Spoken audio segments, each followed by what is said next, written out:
Welcome to some very sweaty book reviews. This is going to be the first of several videos filmed during this ridiculous heat wave. Quite challenging to sit in a room that just like catches all the heat and sunlight. Like this front room is such a sun trap. I feel like I'm in a greenhouse. But we have lots of good books to talk about today. I have 18 books that I read in June. I'm going to start with the one book of nonfiction that I read, and that is Queer Book by Malcolm Mackenzie.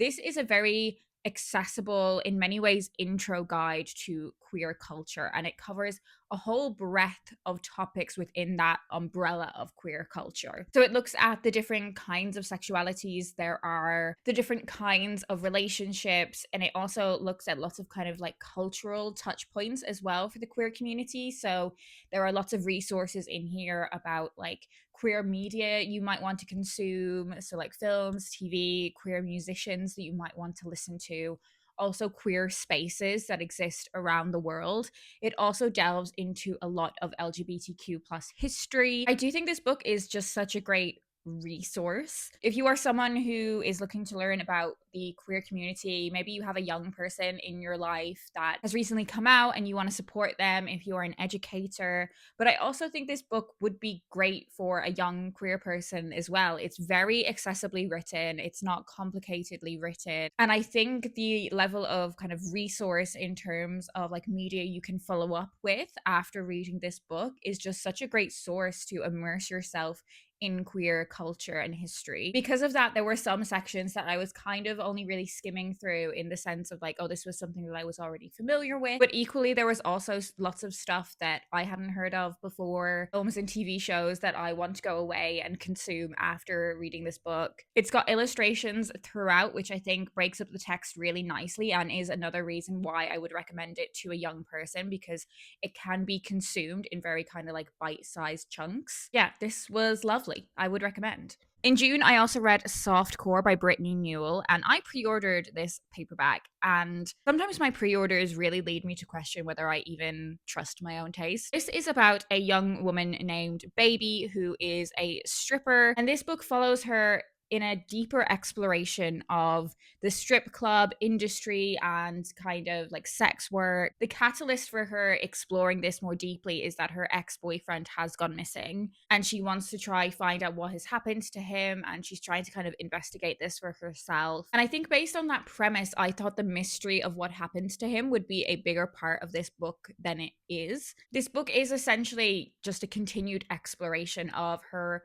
meeting different characters, finding herself in more unusual situations, increasingly bizarre sexual favors that she does. She also has quite a strange relationship with one of the new hires at the strip club who Baby becomes convinced is like trying to steal her identity. I actually ended up finding this really quite boring. I end up picking up a lot of books that are like this, that are like a young woman like diving into the dark and mysterious underbelly of like dive bars and cities and sex work. And ultimately, I just never find it as interesting as I think I will. I think maybe there's just like very little that I find shocking about Desire. So maybe some of the like what are intended as shock moments in this book, like they don't really have like this big impact on me. I kind of just take them as face value. Like I'm very much like, look, if that's what you're into, that's what you're into. But I also didn't find Baby a particularly like compelling character. I don't think a main character needs to be likable by any means, but I do think you need to have a level of investment in them and like intrigued to see where their story goes. And I just didn't have that for Baby.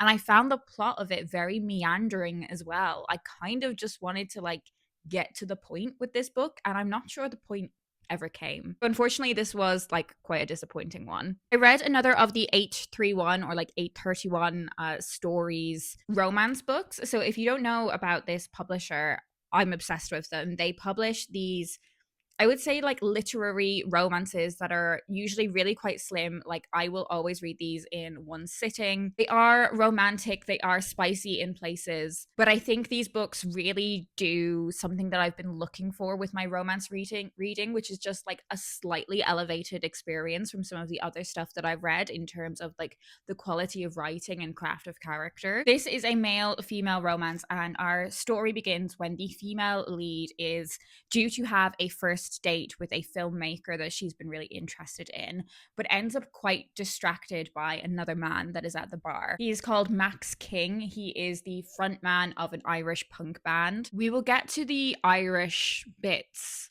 in a moment. Instead of focusing on her date, she ends up swept up in this whirlwind around Max, and they end up spending time together, but it is very brief. You know, they spend like a day together, like a night and a day. And both of these people end up kind of really swept up in each other's energy and this kind of like amazing connection that they have. And they find that their connection is like escalating far more quickly than a connection ever would with other people. And what I loved about that was kind of how quickly that atmosphere of intimacy was created, and how it showed that someone can be like temporary or fleeting in your life but still be like such a formative and like enjoyable experience. In terms of Max King being the frontman of an Irish punk band, there were some aspects of his character that rang really like true to life to me in terms of like an Irish man. There were certain aspects of his character or like things he did and said where I was just like, oh, that doesn't feel like quite accurate to me.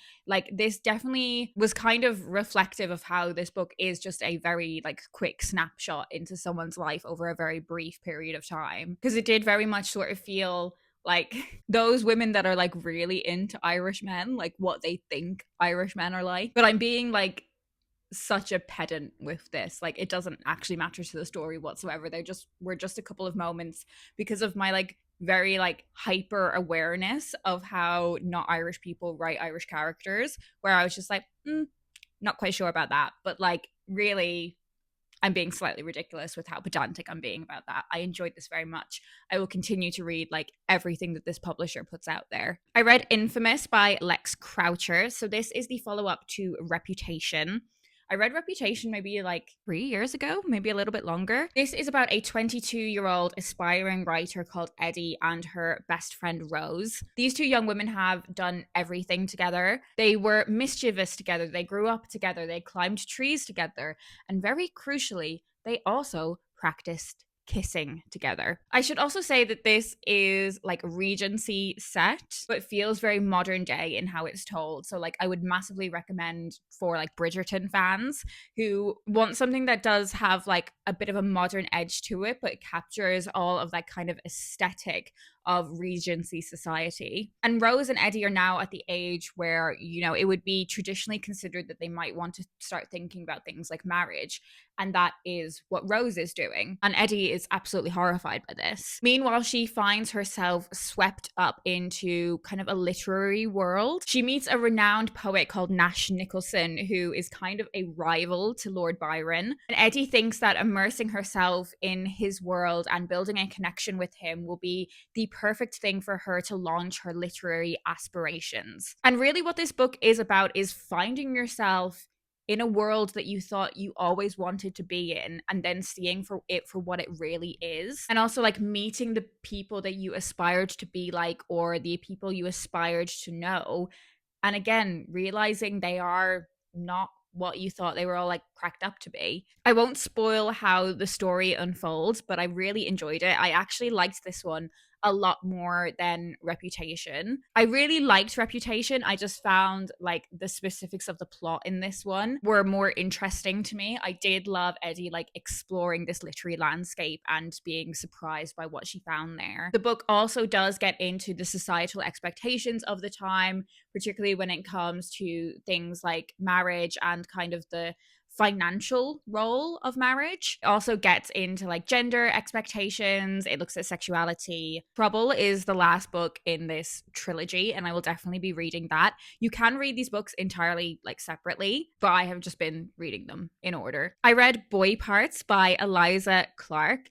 I feel like Eliza Clark may be becoming like a new favorite author for me. So I read her short story collection, She's Always Hungry, last year, and I completely loved it. Like I rarely love short story collections, and I was just so impressed by her writing and the kind of visceral reaction that it gave me when I was reading it. Boy Parts is, I think, maybe her debut novel. It's certainly, I think, her most well known. And it is about a woman who is a photographer who seeks out men from kind of everyday life and approaches them to be her models. Nature of her photography, however, is not for everyone, but it is, very much the thing for some people, and they will pay her very generously for her photographs. The photos are of men in kind of sexual positions. They are sometimes like degrading in nature. Sometimes she features in her work herself alongside the men that she approaches. Sometimes she doesn't. And I suppose the book kind of explores like how she got into that and the role that it plays in her life and how it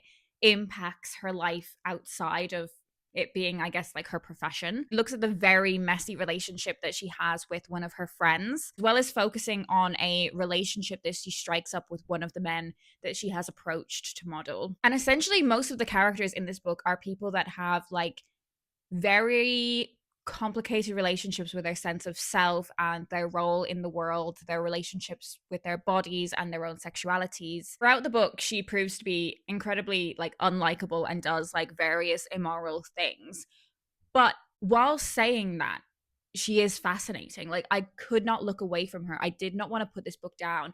I was so fascinated to see what happened next with her. And I don't know, maybe this is an interesting like other side of the coin when comparing it to something like softcore, which I just didn't get on with. In some ways these look at similar topics, but I found this one so compelling and just didn't get on with softcore. And I think that largely must come down to the writing. I think Eliza Clark's writing is just incredible. I mean, this is so acutely observed in terms of her characters. It's a novel where you feel like you should look away, like you shouldn't be watching these moments unfold, but you simply cannot look away. Maybe that in itself captures some of the exploration of kink that there is in this book. It doesn't feel quite right that you're engaging with it, but you just can't look away. I have another of her books on my shelf, Penance, and I will definitely be reading that. I also read Fangirl Down by Tessa Bailey. So I have read quite a few Tessa Bailey romances. She is one of the first authors that really got me into reading romance in a big way. And I've had varying degrees of success with her other books. Like some I've enjoyed more than others. And I would say this is on the side of like the ones that I enjoyed more. This is a male-female romance between a man who is a professional golfer and a woman who was like a huge fan of his. Like she was at every game. Are they called games? Game of golf, right? Well, either way, she's always there. One thing leads to another, and he ends up inviting her to become his caddy for a major tournament. So they are spending a lot of time together in close proximity, and it obviously has that like fan, famous person element to it as well. I sometimes find when I'm reading romances like this, I have to remind myself that it's not real and it is a fantasy, and it's okay if I'm a bit like, that's a slightly questionable power dynamic, because it is, a fantasy. Lots of people have that kind of normal person, famous person fantasy. So once I'd got over myself and decided to like suspend my like disbelief and just kind of lean in, I really enjoyed it. I always really enjoy sports romances because I feel like they so naturally lend themselves to kind of a competitive element. And I find whether that is, between the romantic leads or just kind of the world that they are in. I mean, these two, I guess they're on the same team fighting for the same goal in that competitive space. I find that just creates a very nice atmosphere for tension. What Tessa Bailey always does really well is ensuring that her romantic leads have fully fleshed out lives outside of the romance itself. But also she does her side characters so well, and it makes so much sense why many of her series feature like an additional book that picks up with two side characters from a previous book, because she does her side characters so incredibly well. So I enjoyed this one. It was a very fun time. I also read The Book of Lost Hours by Hailey Gelfuso. I mean, just a moment for how beautiful this book is. This is one of the most beautiful books that I have read all year. So this is initially set in Nuremberg in 1938, and it is following the daughter of a watchmaker. What happens when her father shoves her like behind this door in order to hide, shield, protect her from the Nazis. He tells her that he will follow on after her when things are safe, but unfortunately he never does. And our main character finds herself in this very strange library where The memories of kind of all time are stored. It is a library full of the memories of people. But she is not the only one that has access to this library. There are people that are trying to gain access to the library for their ill intentions to try and destroy memories. And she takes it upon herself to try and protect these memories. Meanwhile, we also go slightly into the future where we are following another girl who is wanted by this kind of secret, mysterious organization for some sort of purpose around this library that she doesn't understand. For the opening parts of the novel, it's unclear how these two girls connect, where their stories will converge.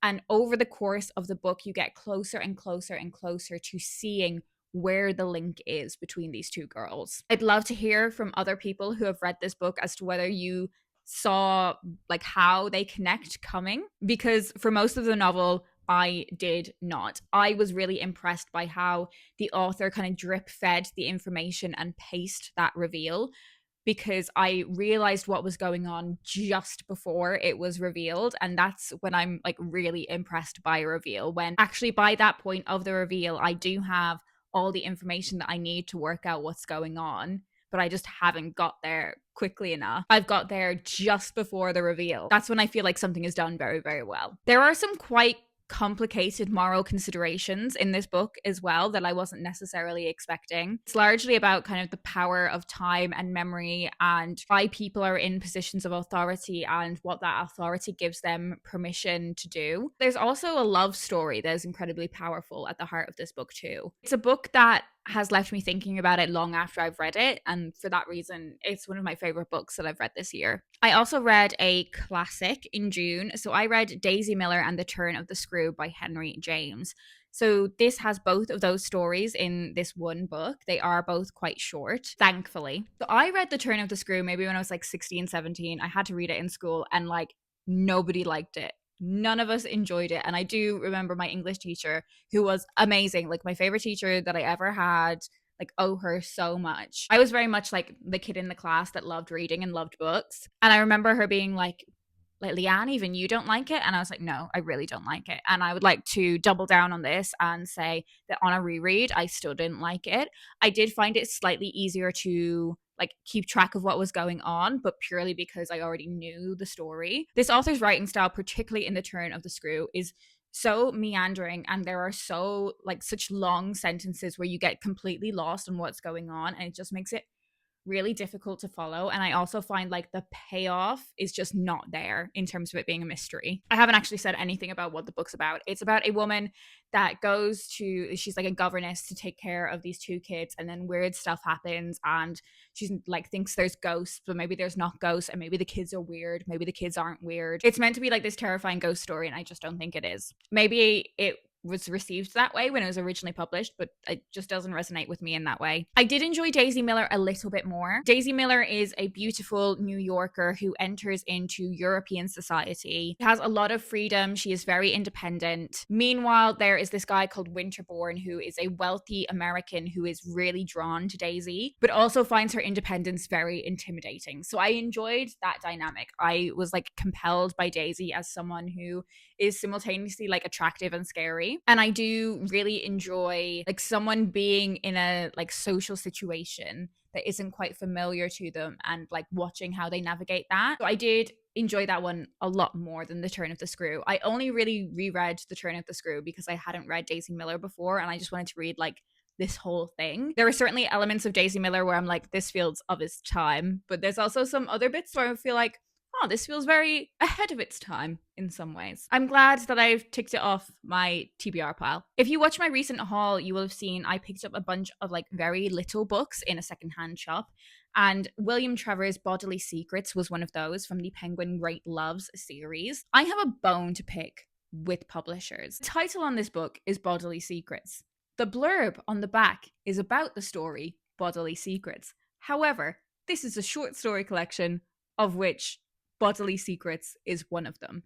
Now, I understand short story collections need titles. Sometimes it's a title that kind of encompasses the collection. Sometimes it's the kind of lead story from that collection.